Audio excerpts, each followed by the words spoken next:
আসিয়া এই দৃশ্য আমরা ভুলে যাবো। এই যে মেয়েটা কাতরাতে কাতরাতে মারা গেল, আজকে বেশি দিন সময় লাগবে না, 1 মাস 2 মাস হাইয়েস্ট 3 মাস। এর আগেও বহু দৃশ্য আমরা এসেছে ভুলে গেছি, একটার পর একটা এসেছে, একটার পর একটা ভুলে গেছে। আপনারা দেখে নিয়েন 3 মাসের মধ্যে এই মেয়েটাকে সবাই ভুলে যাবে এবং যাবো ভবিষ্যৎ। লিখে নেন আপনারা, এই বাচ্চার কথা কেউ মনে রাখবে না, এই বাচ্চাটার কথা কেউ মনে রাখবে না। 3 মাস পরে, 6 মাস পরে, 1 বছর পরে আরো নতুন ইস্যু আসবে, আরো নতুন পাপ হবে, আরো বড় বড় ঘটনা ঘটবে। এরপরে মানুষ এই বাচ্চাটাকে ভুলে যাবে। এই বাচ্চাটা কি তার মৃত্যু যন্ত্রণা ভুলতে পারবে? তার সম্মানহানি ভুলতে পারবে? তার পিতা মাতাকে ভুলতে পারবে?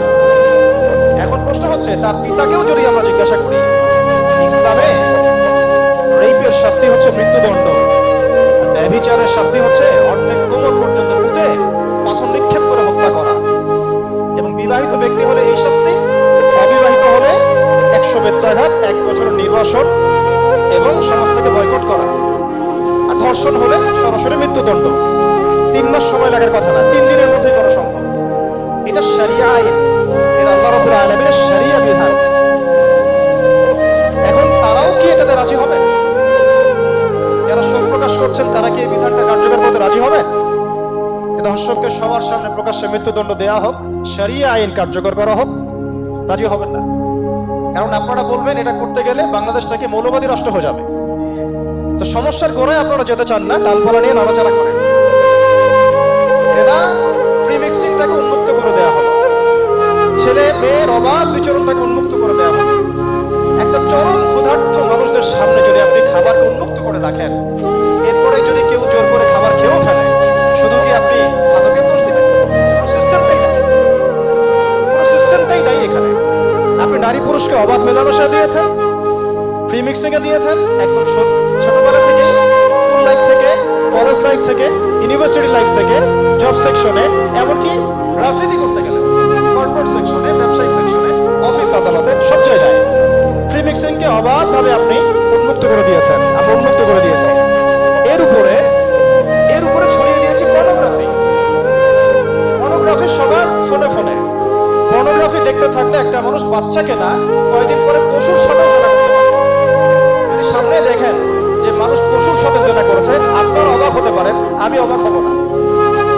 কারণ পর্নোগ্রাফি মানুষকে পশুর সাথেও জেনা করতে শেখাবে। বাচ্চা তো কিছুই না।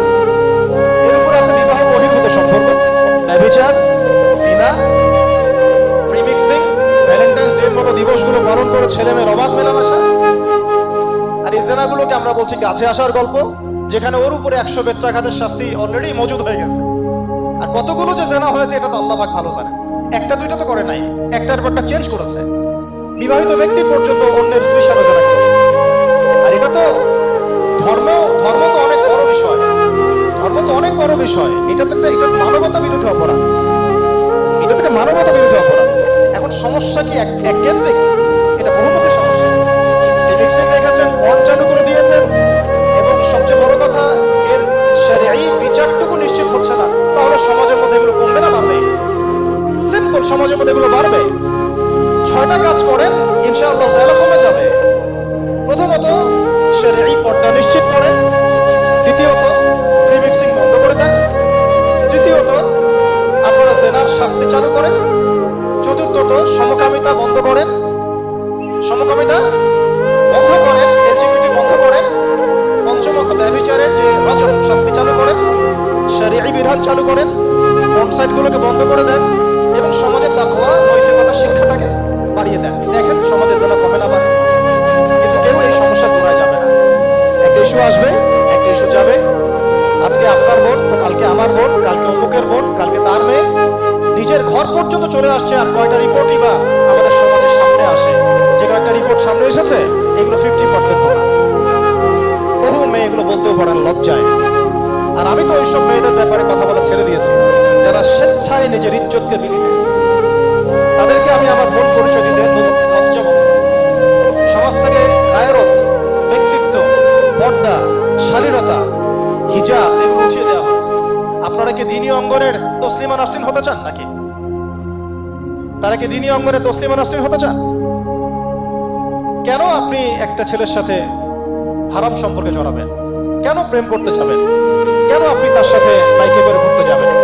কেন আপনি আপনার বন্ধুদের সাথে ফ্রি মিক্সিং এ ঘুরতে চলে গেলেন? 7 দিনের রাস্তা, 10 দিনের রাস্তা, অথচ আপনার উপর হজও ফরজ না মাহারাম ছাড়া। না আপনি পর্দা মানছেন, না মাহারাম মানছেন, সমাজে না আছে ইসলামী শরিয়া আইন অনুযায়ী বিচার, আর না আছে বন্ধের উদ্যোগ, আর না আছে ফ্রি মিক্সিং বন্ধের উদ্যোগ।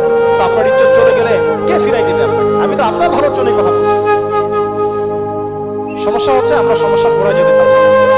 আজকে এই কথাটা আমি এখানে বলতে চাই নাই, শুধু কথা প্রসঙ্গে চলে আসছে যে এই যে মেয়েটা কাতরাতে কাতরাতে মারা গেল আজকে, আপনারা দেখে নিয়ে 3 মাসের মধ্যে এই মেয়েটাকে শহীদ করে যাবেন। সমস্যার গোড়ায় আসেন। সমস্যার গোড়া হচ্ছে আল্লাহর জমিনে আল্লাহর দ্বীন ইসলাম বাস্তবায়ন না হওয়া পর্যন্ত এই মানবতার মুক্তির কোনো রাস্তা নাই। আল্লাহর কসম করে বলতেছি, আল্লাহর জমিনে ইসলাম, কুরআন, সুন্নাহ, রাসূলের আদর্শ বাস্তবায়ন হওয়ার আগ পর্যন্ত এই জাতির স্বাধীনতা বলে কোনো শব্দ নাই।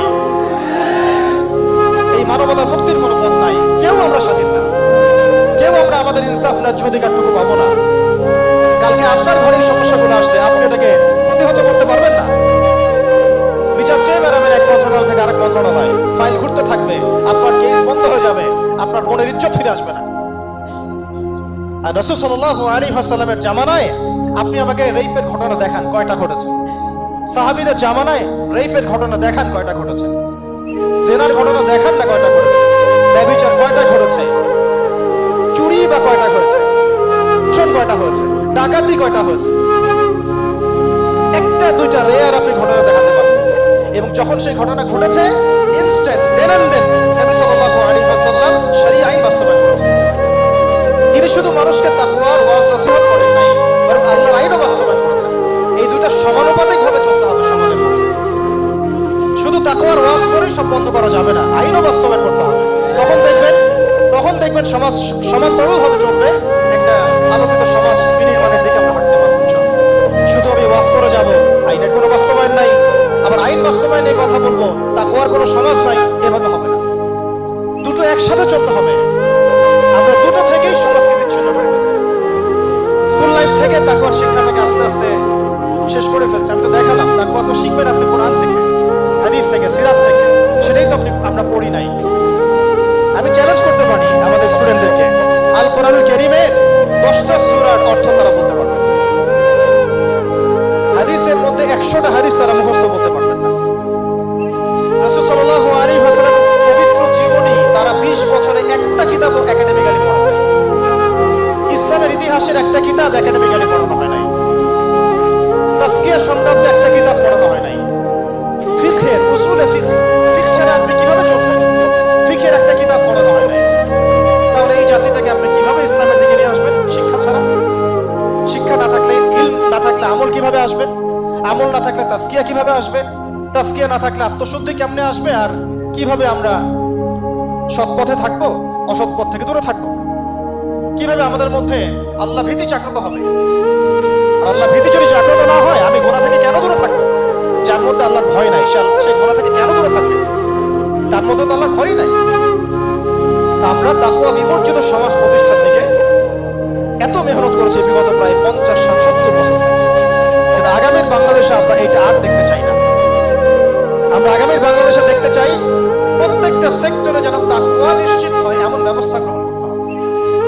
একই সাথে আল্লাহ রাব্বুল আলামিনের জমিনে আল্লাহর বিধানগুলো বাস্তবায়ন করতে হবে। শুধু তাত্ত্বিক কথাবার্তা বলে, দুঃখ প্রকাশ করে, শোক প্রকাশ করে কোনো লাভ হবে না, যতক্ষণ পর্যন্ত না আমরা আল্লাহ পাকের জমিনে তার আইন এবং বিচারগুলোকে বাস্তবায়ন করতে পারবো। আর আল্লাহর কসম করে বলছি, আল্লাহর জমিনে আল্লাহর বিধান বাস্তবায়ন হলে সমাজে পাপের হার তো কমে আসবেই। সমাজে পাপের হার তো কমে আসবে। কোন কাফের, মুশরিক, মুরতাদ জনগোষ্ঠী আমাদের দিকে চোখ তুলে তাকাতে পারবে না, আমাদেরকে দাসত্ব শৃঙ্খলা আবদ্ধ করতে পারবে না। সব কথার শেষ কথা ভাই, যে আমরা দুনিয়াতে এসেছি লিমিটেড টাইমে। এই সময়টুকুতে যদি আমরা হেলায় ফেলায় দুনিয়ার জীবনটাকে নষ্ট করি, আমাদের দিনটাকে ঠাট্টা ছলে গ্রহণ করি, কোরআনকে মূল্যায়ন না করি, হাদিসকে মূল্যায়ন না করি, আল্লাহর এই সুযোগগুলো, রমাদান, এই কোরআন, এই তারাবি, তাহাজ্জুদ, এই সাদাকা, এই তাকওয়া, এগুলোকে মূল্যায়ন না করি, তাহলে ক্ষতিগ্রস্ত আমরা হব, আর কেউ হবে না। ক্ষতিগ্রস্ত এই পৃথিবীতে অন্য কেউ হবে না, বরং আমরাই হব। আল্লাহ পাক আমাদের সবাইকে পরকালীন চূড়ান্ত ক্ষতি থেকে আল্লাহ হেফাজত করেন এবং দুনিয়াতে যে ফিতনা, ফাসাদ, এই রাহাজানি চলছে, এগুলো থেকে মুক্তির পথ যে একমাত্র ইসলাম, এইটা বোঝার তৌফিক আমাদেরকে দান করেন।